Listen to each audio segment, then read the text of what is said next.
Jasurbek Jo'rayev haqida videoroliklar bo'ladi. O'zbek Taysonni ko'pchiliklar taniydi va PR bo'ldi, urush janjal, baqirishlar, ko'p narsalar bo'ldi.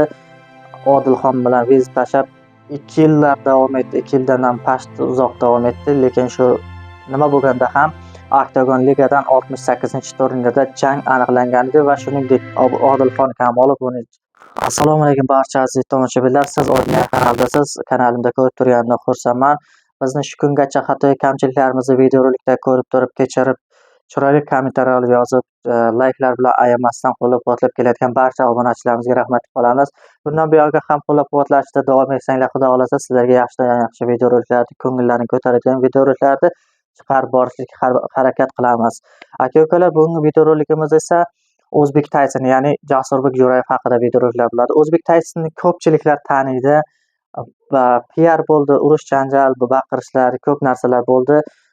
Odilxon bilan viza tashlab 2 yillar davom etdi. 2 yildan ham past uzoq davom etdi, lekin shu nima bo'lganda ham Octagon ligadan 68-turnirda jang aniqlangan edi va shuningdek Odilxon Kamolov buni vizasini qabul qilib 68-turnirda ikkalasi urushgandi va ilk marotaba jangida O'zbek Taysoni, ya'ni Jasurbek Jo'rayev mag'lubiyatga uchradi. Bu esa albatta achinarli emas, chunki Odilxonda ko'plab jang o'tkazgan u. Har taraflama baquvvatligi va har taraflama zarbalarga chidash berishligi ko'pchilikka ayon edi. Uning tajribasi, taktikasi albatta bundan ko'proq, chunki bu birinchi jangga tushib turdi. Odilxon esa necha yildan beri bu narsada.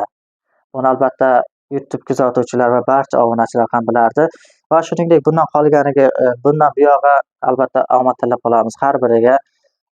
Albatta har bitta mag'lubiyat odamga tajriba oshirishiga ancha yordam beradi.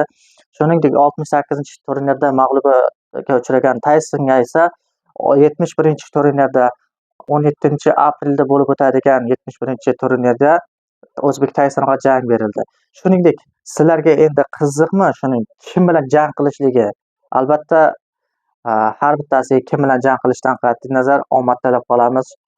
Shuningdek, kommentariyada bo'ladi kim bilan jang qilishligi, sizlardan esa so'rab qoladiganimiz bittadan layk bosib, chiroyli kommentariy yozib qo'yasizlar degan umiddaman. Bugungi videorolikimiz shundan iborat edi. Keyingi videoroliklarda ko'rishguncha sog' bo'ling, omon bo'ling.